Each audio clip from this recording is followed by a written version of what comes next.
अस्सलाम वालेकुम। Myself Mohammad Qasim, subject specialist और इलामा इकबाल ओपन यूनिवर्सिटी का ट्यूटर आपके सामने हाजिर है।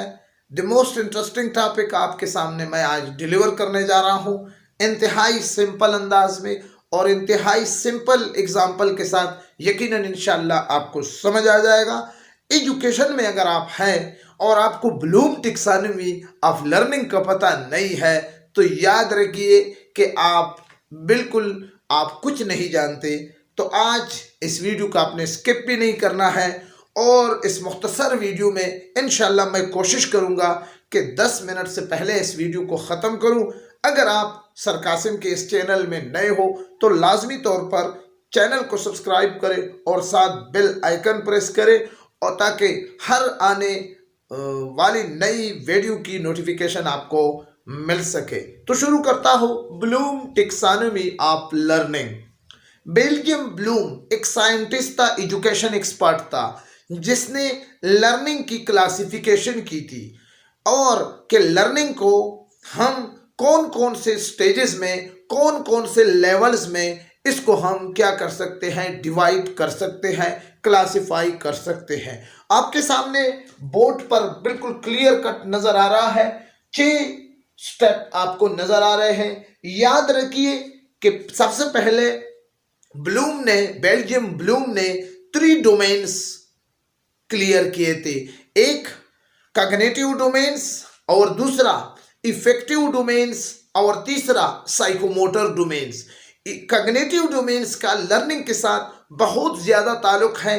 आज के टॉपिक में मैं सिर्फ आपको कॉग्निटिव डोमेन्स जिसका ताल्लुक ब्रेन के साथ है उस पर बात करूंगा, लेकिन आप मुख्तसरन ये बात नोट करें कि कॉग्निटिव डोमेन्स जिसका ताल्लुक ब्रेन के साथ है, ब्रेन का लर्निंग के साथ बहुत ज्यादा रिलेशन है। इसलिए एजुकेशन में हम इसी डोमेन को एक्सप्लेन करने की कोशिश करेंगे और इसी पर हम स्ट्रेस डालते हैं। दूसरा डोमेन्स ब्लूम का क्या है, इफेक्टिव डोमेन्स, जिसका मतलब है इमोशनल। ठीक है ना, मतलब ये है कि अगर आपने ये बात आपको मालूम है कि पानी को ज़ाया करना अच्छी बात नहीं है और आप पानी को ज़ाया नहीं कर रहे हैं तो इसका मतलब है कि आप में इफेक्टिव डोमेन्स भी डेवलप हो चुकी है। लेकिन अगर आप किसी चीज़ को, अच्छी बात को या बुरी बात को आपने समझ लिया भी है और फिर भी आप उसी तरह आपके बिहेवियर में कुछ चेंजेस नहीं आ रही हैं तो आप में विथ वेरी सॉरी टू से कि इफेक्टिव डोमेन्स की कमी है। तीसरा है साइकोमोटर डोमेन्स, जो कि टोटली फिजिकल डेवलपमेंट के बारे में है कि आपकी फिजिक लर्निंग के लिए कौन कौन से कैसे होने चाहिए। अगर ये पहले कॉग्निटिव डोमेन्स में 6 स्टेप है जबकि इफेक्टिव डोमेन्स में 5 स्टेप है, इसी तरह साइकोमोटर डोमेन्स में क्या है, 6 स्टेप है। लेकिन आज हम चूंकि हम लर्निंग के हवाले से बात कर रहे हैं, एजुकेशन के हवाले से बात कर रहे हैं, तो हमारा जो टारगेट है वो कॉग्निटिव डोमेन है, जिसका क्या है, जिसका ताल्लुक ब्रेन के साथ है। तो नजर डालते हैं सबसे पहले इन स्टेप को आप फिंगर टिप के जरिए आपको जबानी याद होना चाहिए। नॉलेज, अंडरस्टैंडिंग, एप्लीकेशन और एनालिसिस, इवैल्यूएशन और सिंथेसिस। अब सबसे पहले ब्लूम ने इसको 2 बड़े लेवल में, एक लो लेवल ऑफ लर्निंग है और एक हाई लेवल ऑफ लर्निंग है।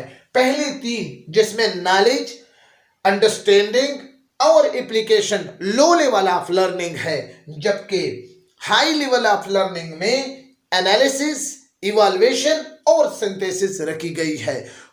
बाज़ औक़ात इस मॉडिफिकेशन के साथ भी आपको हाई लेवल कुछ बुक्स में नजर आ सकता है कि इवैल्यूएशन लास्ट में हो और सिंथेसिस सेकंड लास्ट में हो। बहरहाल इसी तरह होंगे बाकी ये स्टेप है। अब जी नॉलेज यानी ब्लूम कैसे एक्सप्लेन करता है। मिसाल के तौर पर आपको पता है कि क्या है कि बायोलॉजी की डिफिनीशन आपको पता है, सही है। ये लफ्ज आप रीड भी कर सकते हो, इस लफ्ज को आपने लर्न भी किया है तो बायोलॉजी आपको पता है, ठीक है ना, ये एक लफ्ज है। इसी तरह ये आप नॉलेज के स्टेप में है। इसी तरह बायोलॉजी का लफ्ज तो आपको पता है, आपको इसकी मीनिंग का भी पता है कि ये लाइफ को कहते हैं बायो, लेकिन आप इसके मतलब वो नहीं जानते। तो इसका मतलब ये है कि अंडरस्टैंडिंग में आप लर्निंग में अंडरस्टैंडिंग के स्टेप को आप अभी तक पहुंच नहीं गए हो।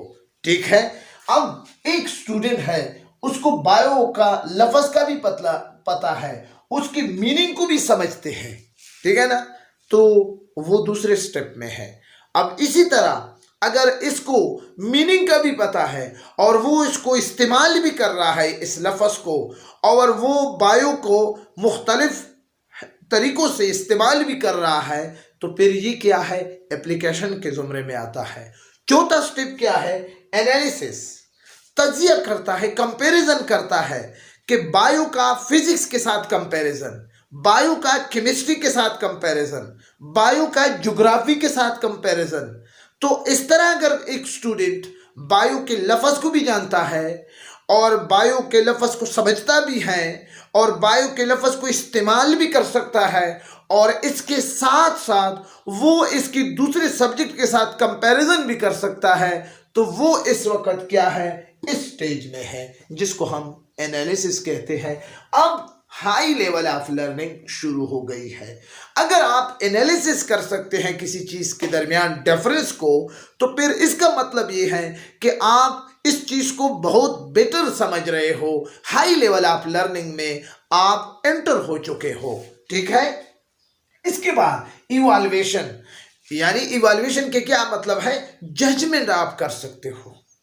ठीक है ना, जब आपको नॉलेज का भी पता है, मीनिंग का भी पता है, एप्लीकेशन भी कर सकते हो, कंपैरिजन भी कर सकते हो, तो इसके बाद लाजमी तौर पर अगर आप जजमेंट भी कर सकते हो, आपके सामने कोई बायो का डिफिनीशन करे और आपके सामने कोई फिजिक्स का डिफिनीशन करे, तो आप उसको कहे कि हाँ आप ठीक कह रहे हो, तो इसका क्या मतलब है कि ये आप इवैल्यूएशन के यानी आप जजमेंट भी कर सकते हो। ठीक है ना, आप आपने एक डिसीजन कर लिया है क्योंकि आपको इस चीज़ का समझ है कि हाँ ये ठीक कह रहा है। क्लियर।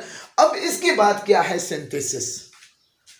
ये सबसे लास्ट स्टेप है, सेकेंड लास्ट स्टेप। इवैल्यूएशन के बाद, जजमेंट के बाद लर्निंग में सिंथेसिस शुरू हो जाता है।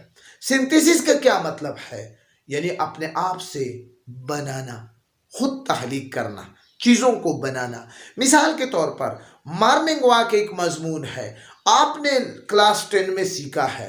अब आप क्या है, इस सीएसएस के एग्ज़ाम में है या पीएमएस के एग्ज़ाम में है, इसी तरह कोई मजमून आ गया, आपने खुद उसको मुख्तलिफ सेंटेंसेस के ज़रिए बनाकर एक नया ऐसी डेवलप किया जो किताब में नहीं थी, तो इसका क्या मतलब है, सिंथेसिस। याद रखिए, अगर आप पे लर्निंग लेवल में सिंथेसिस डेवलप हो गया तो ब्लूम कहता है कि ये बेस्ट लर्नर है। अब इसको समझाने की ज़रूरत नहीं है। अगर किसी चीज़ पर आप किसी अपने टॉपिक पर अगर आप सिंथेसिस के हद तक पहुंच गए, सिंथेसिस स्टेप तक पहुंच गए, तो इसका ये मतलब है कि अब आपको आपकी लर्निंग क्या हो गई है, क्लियर हो गई है। अब आप लर्न कर चुके हैं। आपको ब्लूम, अकॉर्डिंग टू ब्लूम और according to other education expert, आपको अब ज़रूरत नहीं है इस हवाले से, क्योंकि आप अब सिंथेसिस भी कर रहे हो। तो इसका ये मतलब है आप अपने आप से बना रहे हो उसी हवाले से। तो इसका क्या मतलब है कि आप लर्न कर चुके हैं। तो बेल्जियम ब्लूम ने ये 6 स्टेप बताए थे जो मैंने आपके साथ शेयर किए हैं, लो लेवल, हाई लेवल। और आखिर में एक माजरत के साथ एक बात करने जा रहा हूँ कि Pakistan Bloom taxonomy of learning में किस स्टेप में खड़ा है। मेजॉरिटी ऑफ स्टूडेंट हमारे नॉलेज के स्टेप में खड़े हैं, जो सिर्फ चीज़ों को याद करके रटाए उसी तरह अल्फाज को याद कर लेते हैं, बाकी उसको अल्फाज का पता, मीनिंग, एप्लीकेशन, एनालिसिस, सिंथेसिस और इवैल्यूएशन नहीं कर सकते। तो ये बहुत एक अलमिया है हमारी पूरी मुल्क के लिए।